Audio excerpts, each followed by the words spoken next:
Hi, I'm Paul from the Studio Rats. I had a question in on my last video of how to change sounds for different guitars on the Boss Katana. So I thought I'd do a short series on how to do that.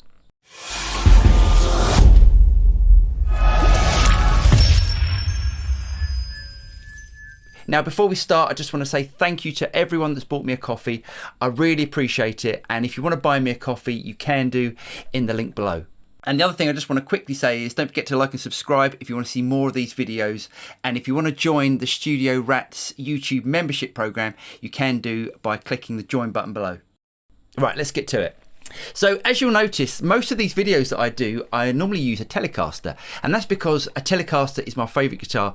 I find it is the best guitar in a mix. It cuts through everything and it's incredibly versatile. So not only is it great for clean stuff, it's also really great for distorted work. But as I said earlier, I think it'd be a really good idea for me to explain the differences and how to get the same sort of sounds out of the Boss Katana on different guitars. So if you haven't seen the last video, go and have a quick look at that, and then you can program up your Boss Katana to get the same sound as what I'm using today. This sound was originally created using the Telecaster. So if I play it with the Les Paul now,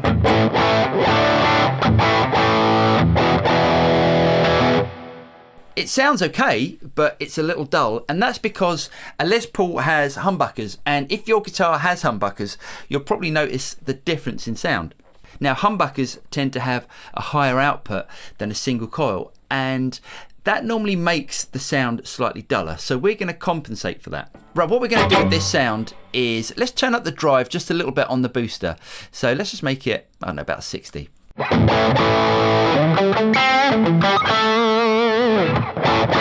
Okay, so instantly what we can do here is to turn up the treble, and I'm just going to turn up the treble to about 57. So as you can hear, we're instantly getting a little bit more clarity from the Les Paul. But what I'm going to do is to go into my EQ, and I'm going to use a parametric EQ.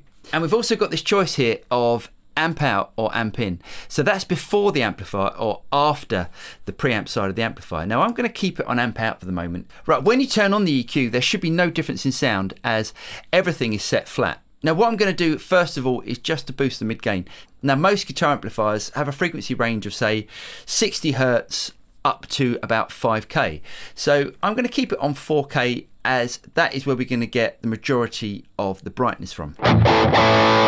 Right, let's just give this a little boost, just by about 4 dB.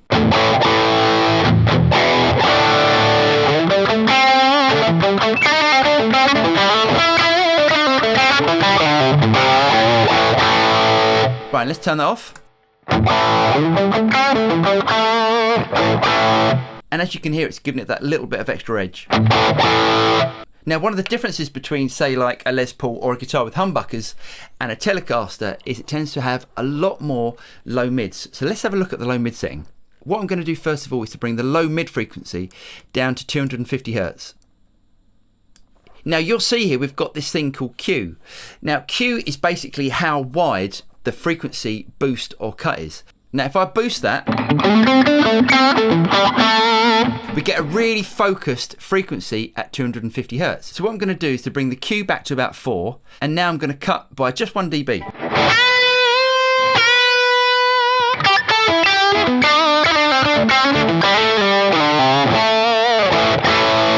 Let's have a listen to it with the EQ out. And bring it in.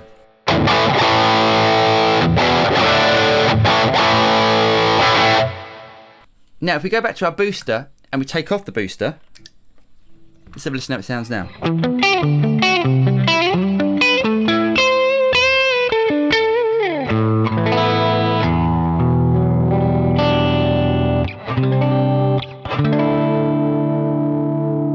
And let's take the EQ out.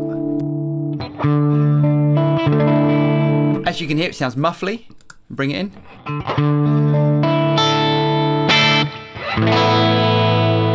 I'm Paul from the Studio Rats. I really hope you guys got something out of that. Join me in the next video where I'm going to be dialing in the same sound for a Strat type guitar.